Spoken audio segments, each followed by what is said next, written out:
Ajuda-te e o céu te ajudará. Na caminhada terrena, tenham posses ou não, seja em atitudes, seja em pensamentos, seja de bens, todos precisam se ajudar. Os que se encontram nos abismos da acomodação e do desânimo precisam da coragem e do esforço próprio. Os que se atormentam sob o peso do imediatismo e da pressa desnecessária precisam das chaves libertadoras da paciência e da fé. Os que trilham nos caminhos temerosos da desconfiança precisam da fé em si e no próximo. Não julgar nem temer, porque está sendo guiado pela fé raciocinada, que entende e confia, e sabe onde vai chegar. E confiar nos desígnios do Altíssimo. Os que vivem presos na autoimagem de si mesmos precisam guiar-se na humildade que não se exalta e apenas silencia. Aos que estão sobre a chuva da tristeza e da tempestade da revolta, precisam da cobertura do perdão, se apoiando no telhado da compreensão e se alegrando na certeza de que tudo passa. Aos que caíram no buraco fétido do ódio e da vingança, precisam enxergar primeiro a luz do amor que aponta o caminho do perdão, facilitando a escalada sobre as paredes do orgulho e do lodo escorregadio do egoísmo. Assim, soerguendo-se no calço do arrependimento, se utilizando do guincho do remorso, verás logo a luz e sentirás o amor. Ajuda-te e o céu te ajudará. Alonso de Veras, psicografia recebida pelo médium Zé Araújo na reunião mediúnica da CEIU, Recanto do Saber, em 9 de abril de 2004. Boa noite. Sejam bem-vindos e também aos internautas que nos assistem e também aos que estão pela primeira vez aqui. Tá? Essa psicografia ali do Alonso de Veras, quem é que foi o Alonso de Veras? Eu andei procurando na literatura sobre ele e não achei nada. Tá? Aí tive que pedir ajuda a um grande amigo e esse me mandou alguns parágrafos sobre ele e aí realmente entendi por que eu não achei nada. Tá? Porque, na verdade, numa encarnação anterior, não era esse nome de nascimento dele, tá? Por isso que eu não achei nada, tá? Então, o espírito, aí eu vou ler a biografia dele, tá? Para vocês entenderem quem é esse Alonso de Veras que veio psicografar aqui, tá? Espírito Alonso de Veras, nome de nascimento dele é Alonso Gutierrez, tá? Ele nasceu em Caspuenhas, em Guadalajara, na Espanha. Vocês me desculpem, porque algumas palavras em castelhano aqui eu não sei, tá? E nem mexicano, tá? Então, tá? Ele nasceu em 1507 e desencarnou numa cidade do México no mês de julho de 1584. Em 22 de julho de 1536, ele desembarcou em Vera Cruz, que era a Nova Terra, que eles chamavam. Ingressou na Ordem dos Augustinhos e foi chamado de Alonso de la Vera Cruz. Tá? Por isso o nome de Alonso Veras. Tá? Então o Frei, como ele entrou lá no convento dos Augustinhos, né? Então é Frei Alonso de la Vera Cruz. Não foi um filósofo, mas um pensador comprometido e um missionário exemplar. Fundou em 1541 convento de Tiripitio. Estabeleceu a primeira biblioteca da América e a primeira universidade do continente com 3 cadeiras de teologia, direito canônico e jurídicas. Teve com seu aluno Calçon Sim, o filho do rei. No caso, o rei da Espanha. Né?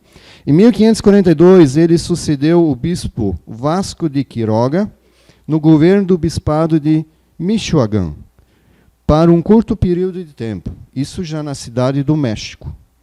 Ele saiu da Espanha e foi para o México, que é a Nova Terra, que eles chamavam na época. Fundou 5 conventos. Então agora vem os nomes difíceis aqui, tá? Cuitzio, Iuriria, Púndaro, Charo, Cupândaro, Huango. E em 1545 foi designado para o convento de Tacámbaro, no México. Em 1553 foi nomeado professor na Real e Pontifícia Universidade de México. Pouco depois foi nomeado mestre em teologia e artes e foi criada sob a sua liderança a cadeira de Santo Tomás. Ele começou a escrever um tratado sobre filosofia, o primeiro livro da filosofia escrito em latim, sem se descuidar da sua vida religiosa. Ele era frei, né? Em 3 ocasiões, ele atuou como procurador da sua ordem. Ele retornou à Espanha em 1562 para defender as funções e privilégios de ordens religiosas. Ele se tornou conselheiro dos grandes personagens espanhol de seu tempo e designado ao mosteiro de São Felipe, El Real, de Madrid, e de visitante de Nova Castela. Mas seu destino era a América. Ele não queria ficar na Espanha, apesar das propostas lisonjeiras do rei. Ele voltou para o Novo Mundo em 1572, onde fundou o Colégio de São Paulo. Escreveu livros, alguns exames de doutorados patrocinados e estava constantemente preocupado com a evangelização das Filipinas. Entre outros discípulos mais ilustres, inclui Francisco Cervantes de Salazar, escritor e professor universitário, o Frei Esteban de Salazar e Andreas Torderumos, escritores de grande força em suas circunstâncias históricas e geográficas. O Frei Alonso de Veras, dentro do campo legal e moral, ele escreveu o livro chamado Dominio Infidelem et Justo Bello. E em seus avisos, o Frei Alonso apontava conselhos aos seus estudantes para conter seu orgulho teológico, para libertar as paixões dos alunos na escola. Úteis talvez no momento dos estudos, mas devastador para uma convivência fraterna humana. Na filosofia mexicana, Frei Alonso teve seu ponto de partida e as sementes de certas características que são peculiares: sentido concreto da realidade, preocupação social e o pragmatismo moderado. Tá? E ele se interessava muito pela juventude. Ele dava aulas e gostava de estudar com os jovens mexicanos. E ele tinha os temas de filosofias, os principais pontos de vista. Como você pode pensar sobre isso? Qual é a relação entre pensar e ser? O que é a natureza? O que é a alma? Então, nessa época, eles já estudavam isso. Tá? E ele escreveu outros livros importantes na área, inclusive do Aristóteles, física. Inclusive, ele escreveu um livro que interagiu com uma língua chamada Tarasca, que eram os índios nativos na época daquela cidade que ele morava, para ele conseguir doutrinar eles e tornar eles cristãos na época, tá? E passar todos os conhecimentos para eles. Tá? Bom, isso é o Alonso de Veras, este que escreveu essa psicografia aqui. E ele faz um alerta muito importante, que é: ajuda-te e o céu irá te ajudar. Tá? Mas como isso acontece?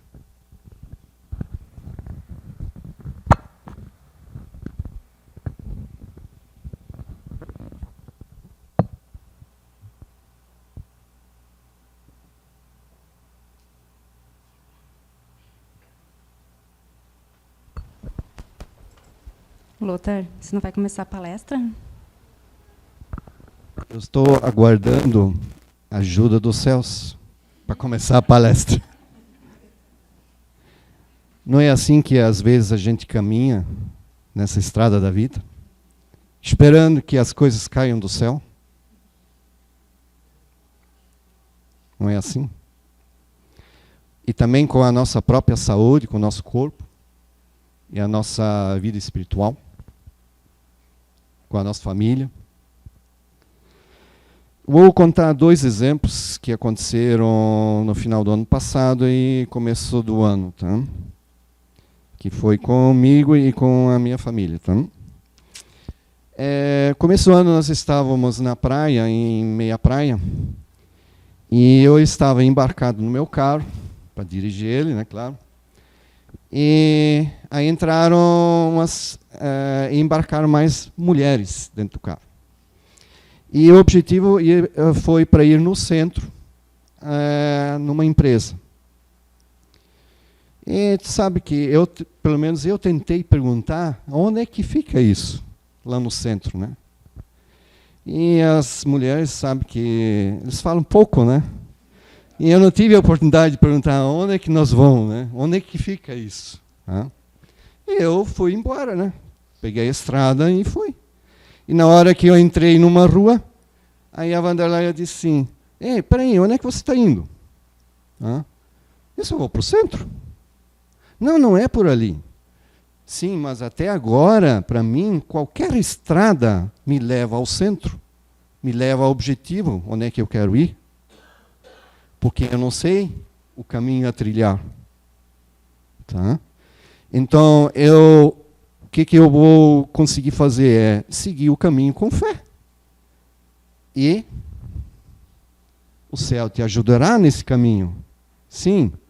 Às vezes ele manda assim, ó, pergunta para alguém também, né? Não é, não, pergunta para alguém, como é que eu chego lá? Hã? E claro, né, depois aí conseguimos chegar lá, né? Tudo. E assim a gente faz nessa vida, caminhando em diversas direções, e a gente sabe onde é que tem que seguir. Dentro do Livro dos Espíritas, nós temos 2 leis importantes, que é a lei do trabalho e a lei do progresso. Tá? Que a lei do trabalho faz com que a gente progrida, aprimora todas as coisas do teu dia a dia. Tá?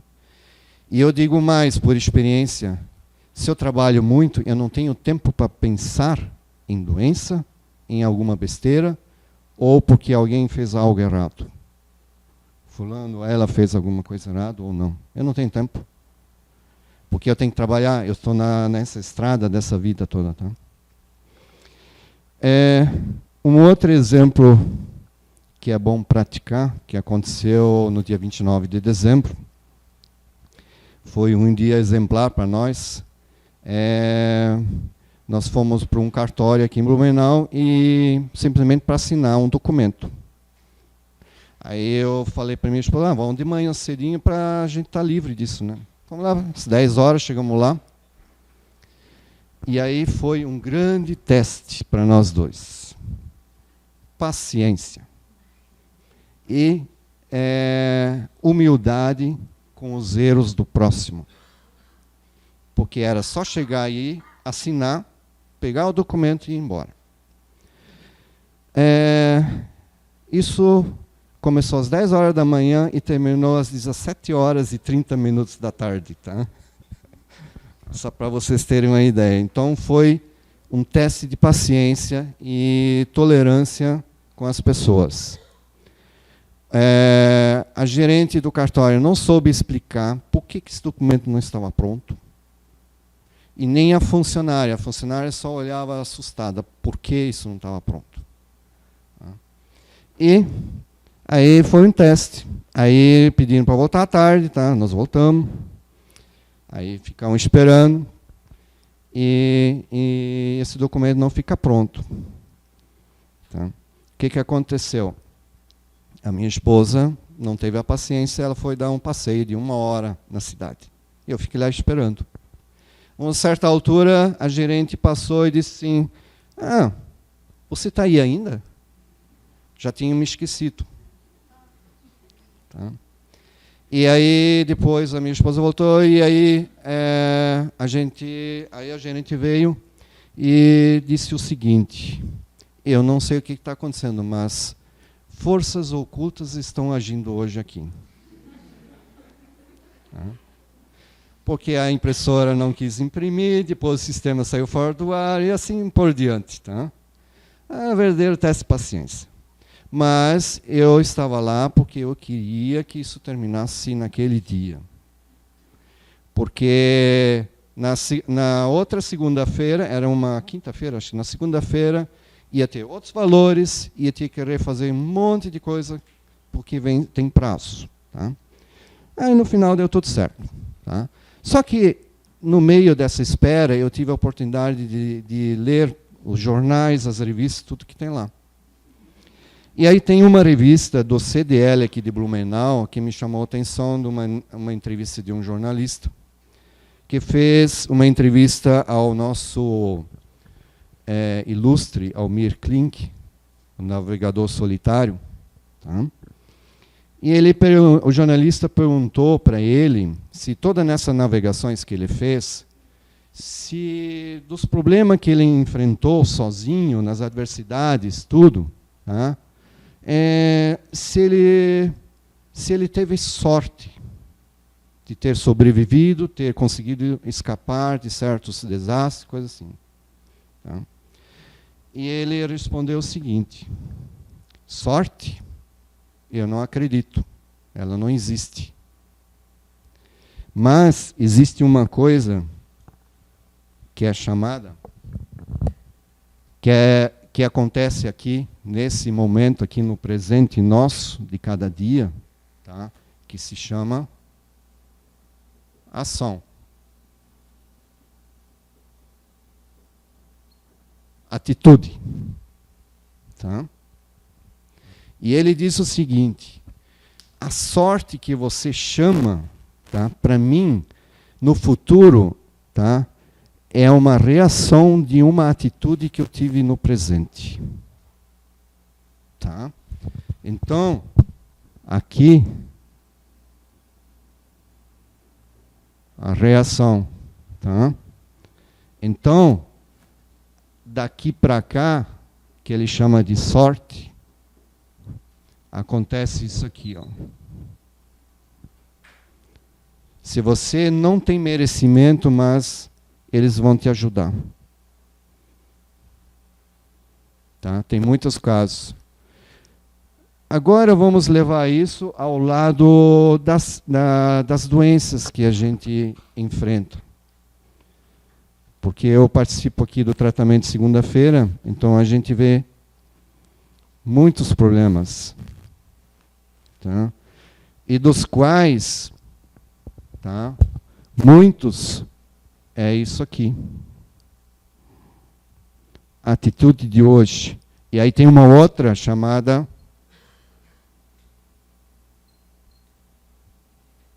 orgulho, porque eu não consigo mudar. Porque aí nós entramos nisso aqui.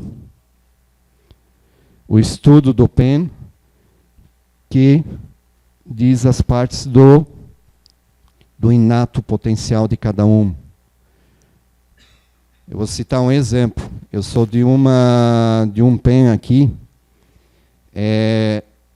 Da véspera de subir aqui, eu posso ter sérios problemas gástricos.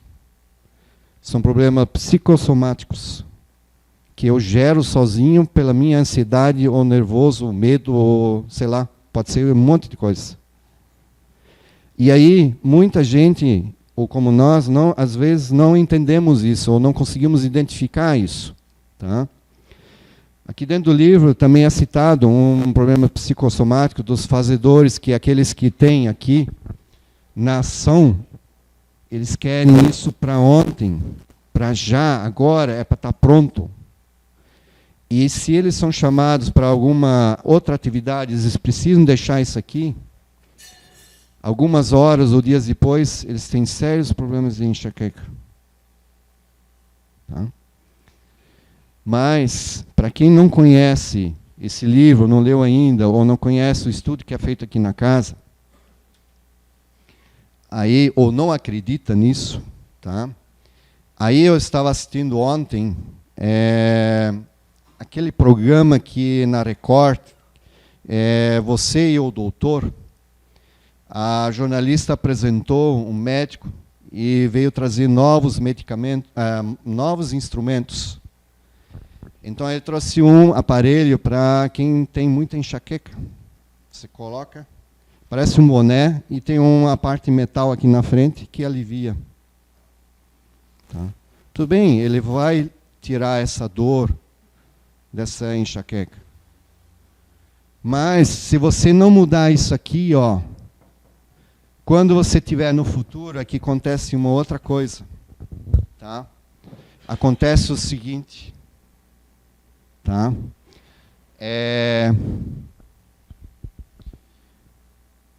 A reação, ela passa a ser, aqui passa a ser o passado,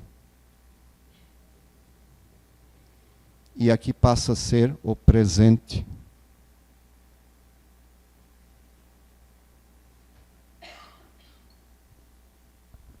Então, o que você fez aqui, no futuro é o teu presente, e o que você fez já é o teu passado. Então, aqui tu vai colher os frutos. Aqui a gente colhe. Então, tem muita coisa que a gente, nessa estrada dessa vida, que a gente tem que cuidar onde a gente anda e cuidar e pedir socorro. Pedir ajuda e principalmente estudar. Estudar para se entender também. E para a gente começar isso, tem um livro bem interessante chamado O que é o Espiritismo? É um livrinho pequenininho, 100 e poucas páginas. E ele tem no primeiro capítulo, ele tem uma pequena pergunta que o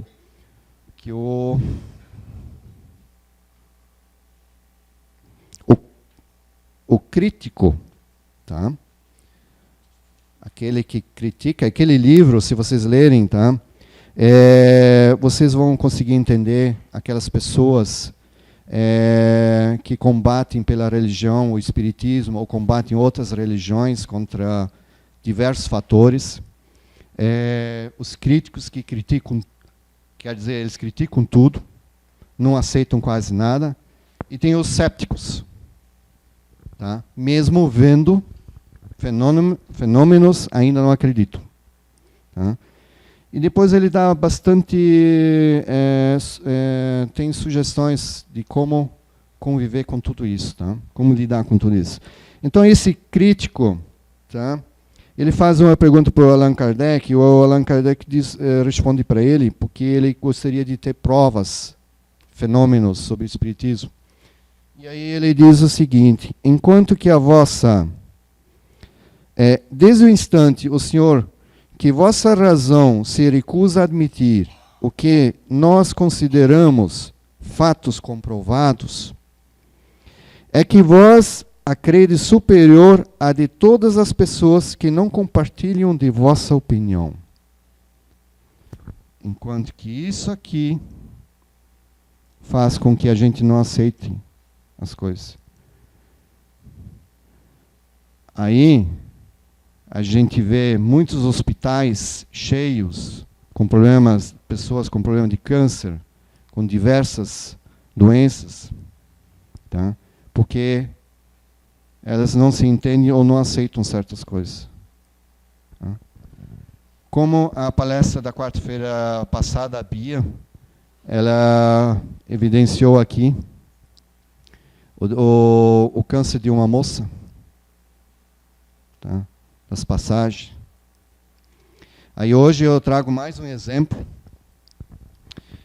de uma moça que ela é muito inteligente, é uma moça que tu pode ficar horas conversando sobre diversos assuntos, mas você também tem que conhecer, porque senão ela não conversa.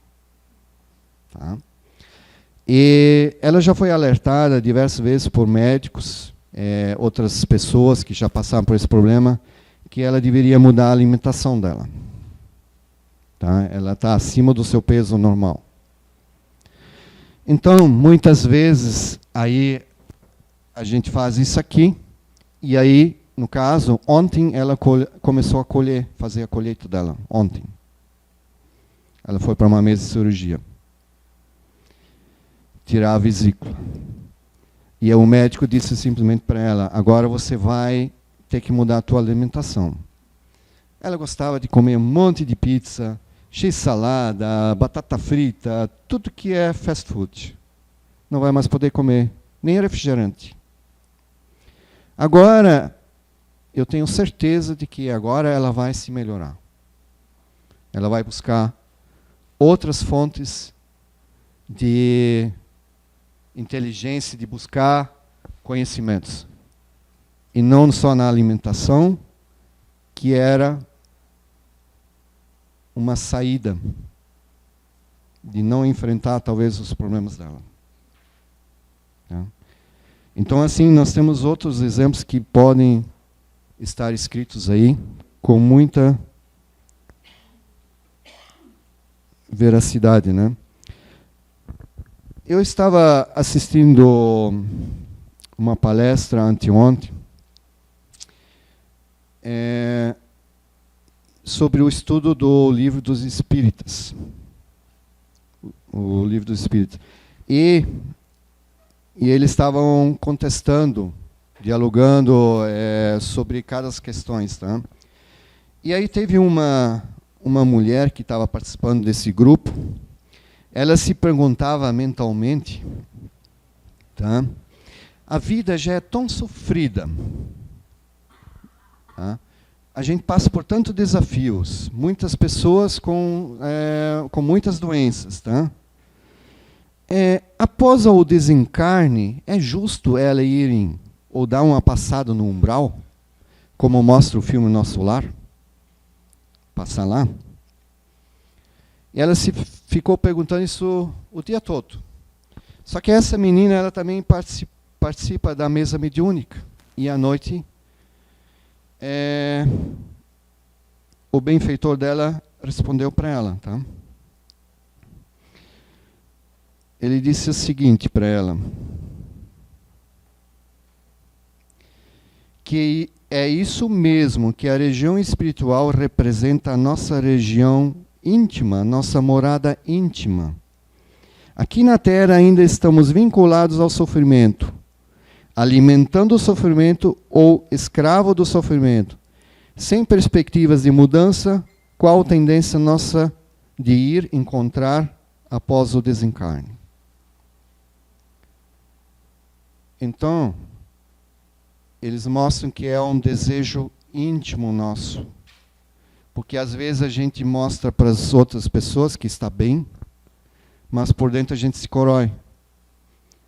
Ou procura fontes alternativas, soluções alternativas de se melhorar. E muitas pessoas até passam aqui nessa vida, encarnado, já essas situações. Como a Bia falou, que essa mulher, por que algumas coisas é tão difícil ela conseguir na vida e para as outras é tão fácil fazer a mesma coisa? Porque existe um freio espiritual ali. Porque ela tem que reconhecer o valor disso. Que seria a mesma coisa assim, ó, final do ano passado, teve a Mega Sena acumulada. Tá? A maioria deve ter jogado. E qual é a intenção de se ganhar? Eu vou ganhar, o meu anjo da guarda vai me ajudar a ganhar. Mas o que eu vou fazer com esse dinheiro todo? Eu tenho merecimento? Será que eu vou saber administrar? Assim também com outras coisas, com a nossa saúde também. Tá? Hoje, aqui nesse livro aqui, Você é a Cura, tá? Ele mostra um outro paradigma aqui. Hoje, todos os médicos tratam a doença. Tá? E tem um lugar aqui que diz que os médicos, eles tratam todos os fenômenos que acontecem, que a doença se manifesta. E a causa? E deixam para a natureza resolver sozinho isso. Tá? Porque enquanto que isso acontece, tem muita gente ganhando dinheiro. Principalmente os laboratórios. Por isso, eles fazem cada vez mais remédios.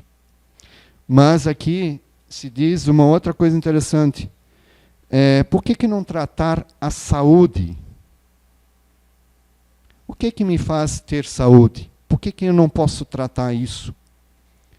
Ou tratar daquele que está dentro do meu seio familiar? Porque se dentro de uma casa tiver briga, alguma coisa vai desajustar. Pode ser que sejam para os filhos. Normalmente os filhos são espelho do pai e da mãe. E aí o que acontece na escola? Eles vão lá e desmontam isso lá. No final do ano passado eu tive a oportunidade de conversar com 2 professores de pós-graduação de neurociência. E eles dão aula. E uma dessas pessoas dá aula para adolescentes. E uma das coisas que ela falou é que tinha um menino que de vez em quando aparecia na escola, todo quieto, parecia todo dopado. Ele quase não reagia, ficava sentado quietinho na carteira. E outros dias, ninguém aguentava ele dentro da sala de aula. Tá? E questionava a mãe o que estava acontecendo. E ela disse, não tem nada, está tudo normal. Ele não está doente, não está tratando nada. E isso cada vez mais se agravou, principalmente nos dias que ele não estava com sintomas de estar dopado. E eles foram investigar. E aí descobriram o seguinte, que a mãe tinha levado este menino a um psiquiatra e receitaram Ritalina para ele. Tá? Aí o que essa mãe fazia? Ela mandava, na maioria dos dias, para a aula sem dar o remédio de manhã. E quando ele chegava em casa, ela dava o remédio. Porque aí a mãe disse para a professora, quando eu dou remédio para ele, aí eu consigo descansar em casa e trabalhar e ficar sem fazer nada. Eu tenho tranquilidade em casa. Mas ela não sabe que ela está acabando com ele. Está matando ele aos poucos.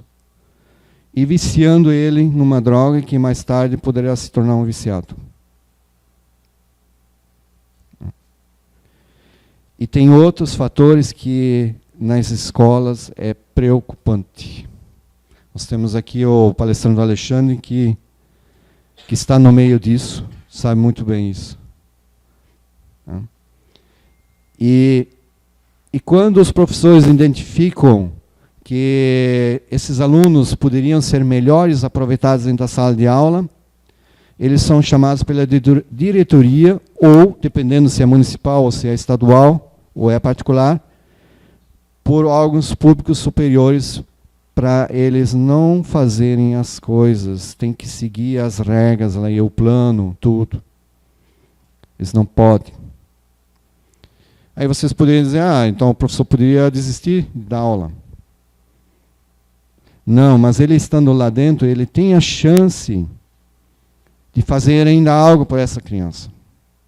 Mesmo contrariando os superiores. E muitos fazem. Mas, se eles tivessem esse conhecimento aqui e o PEN, os cursos do PEN, eles saberiam fazer muito mais por eles. E hoje está bem precário isso. Tá? Olha, tá até dó de ver os professores, o que eles têm que passar. Eles estão ali porque eles amam essa profissão e eles não desistem desses pequeninhos. Porque eles mesmos sabem que ele pode ser amanhã aquele que Pode ajudar ele, como também pode ser alguém que pode prejudicar ele. Mas algo tem que ser feito. Como nós temos ação e reação, nós temos presente e futuro, tá? E dentro do meio espírita, a reencarnação, que é a maneira mais justa de a gente provar isso aqui, isso, a reação e o futuro, tá? Que a gente faz para os outros. Porque tudo que a gente faz, a gente tem que provar. Eu nessa vida, tudo que eu disse que eu não gostava e não gostava de fazer, eu não gostava de comer, eu tive que experimentar. Então eu não digo mais. Tá? Eu vou experimentar. Eu vou me aventurar em fazer. Tá?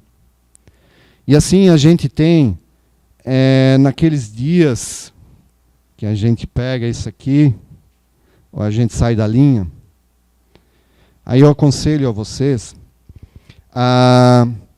se vocês procurarem no Google, tá, sobre um cientista chamado George Ivanovich Gurdjieff. Ali ele tem, vocês podem escrever assim, 83 conselhos de Gurdjieff à sua filha. São 83 conselhos que ele deu para a filha dele. Para ela viver harmoniosamente com ela e com o próximo. É fabuloso que tem lá. E tem coisas assim, isso aqui é comum no dia a dia, a gente nem percebe. Tá?